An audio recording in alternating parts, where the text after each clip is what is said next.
Bakit ka magtitiwala, Ay, syempre, DJ ako naman, Jocoloco? syempre, magtitiwala mo na. Meron, sabi ko nga dito sa sinabi ko sa rap, Mhm. may Caracas na nakakapanginala. When you say Caracas, Wow, it's Maracas. Caracas kasi yung itsura o yung ano ng dating ng tao, may mga gano'n na... Aura ba? Oo, Aura, yung sa parang madalas kahina-hinala. Pero syempre, hindi mo naman i-judge siya base dun sa... May mga gano'n kasing tao na nakakapanghinala pero napakabait pala at busilak pala ang kanyang kalooban. Oo, may mga gano'n. Kasi yung iba binabase sa mukha. Tiniterno, wow, redundant yung mukha niya. Pero Tapos yung kasi, ugali niya, gano'n. pero kasi, di ba, Oh. kadalasan, Naku, huwag mo ko tinuturo. Hindi. Gaway. pero kasi, di ba, Oh, ano? most of the time, Ano? tama yung impression natin sa isang tao. Di ba nga sabi nila, first impression last? Sabi, pero Sabi minsan nila. kasi hindi naman lahat bumabase doon. Minsan yun. Oo. Pero kasi makakatulong nga talaga yung hinala, di ba? Para maproteksyonan mo rin yung sarili mo. Maprotekta mo yung sarili mo sa mga taong mapansamantala, Oo. mandaraya, sa Tama mga tao naman. na pwede kang, alam mo yun, tapak-tapakan, sa mga tao na pwede kang isahan. Yan. Pwede Kaya, naman yun. Pero syempre, minsan hindi mo din doon iaayon. Kasi minsan yung mga bagay na ganun, talagang parang hinuhusgahan mo agad yung isang tao sa hindi kanya. kailangan nga yun. Kaya hindi nga, minsan din. Hindi. Saan ba to? Sa relasyon ba to? Hindi, kahit saan din naman. Sa Siguro- ibang estado, kahit anong estado ng buhay. Oo, siguro kahit parang alam mo yun, parang first time mo lang ma-meet yung isang tao o kaya naman nasa isang pampublikong lugar ka Oo. o pwede rin naman, sige, O kaya may ipasin na natin pinakilala sa sa iyo relasyon. na kaibigan mo, tapos, ano bang, angas na Oo, para ano. angas. Pero hindi mo pala alam na ganun pala yung personalidad niya, pero mabait Oo, pala. hindi, as a Virgo talaga. As a Virgo As a talaga Virgo, yan. mag-iinala talaga ako. Tamang hinala. Kasi pag lagi ka naghihinala, hindi ka mapapanatag doon. Totoo rin naman. Diba? O sige, Oo. panalo ka Wala na. kang peace of mind. May ganun. Tinigil yung Sige, panalo usapan. ka na. Kasi sabi Sige nga na, ni panalo Lord, ka.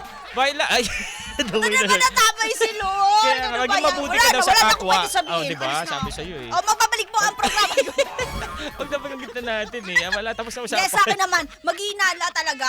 Syempre tama naman yung sinasabi ni DJ Jocoloco. Inaano ko lang siya kasi syempre puksaan nga to, di ba? Oo. Pero ayan na nga, totoo rin naman yun. Makakatulong yung paghihinala mo. Pero bigyan mo rin ng pagkakataon Oo. na yung ibang tao. Sige, balansin na natin ha. Kasi baka mayamot na kayo eh. Oo. Ay, babalansin na natin. Tama yung maghinala ka.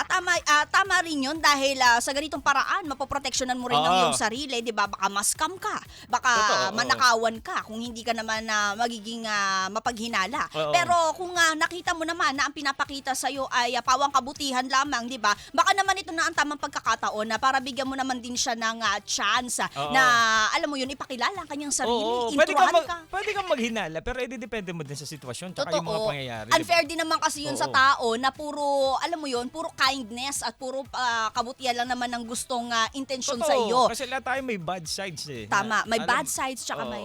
may good side. Taray. Iba wala pa. Tsaka may oats side. Ano raw? Ay, ayan na nga, di ba? Parang balance lang, di ba? Oo.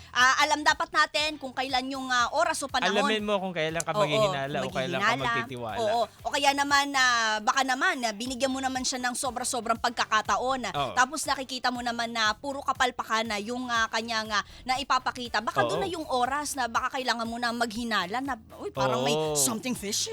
Yeah, Something, minsan, kasi pag puro ka something naman fishy tiwala, dito sa taong may to. mali na sa'yo nun. Oo, Diba? Kailangan diba? mo din isipin muna bago mo gawin. Diba? Oo, maging matalino ka rin naman sa iyong mga desisyon kasi kawawa ka rin. Ikaw din, nagiging unfair ka rin sa sarili mo kasi hinahayaan mo na tapak-tapakan ka lang, di ba, ng ibang Oo. tao sa kanilang mga ginagawang kalokohan. Tama. Kaya, ayan na, Kaya dapat, eto, Kati tamang G, timpla. ito nasa linya si Yes. Kati G. Iba ka Ano ma- ba yung mapapayo mo dito sa ay, wait lang, hindi ko pala kaya pagayahin. phone filter na ginawa?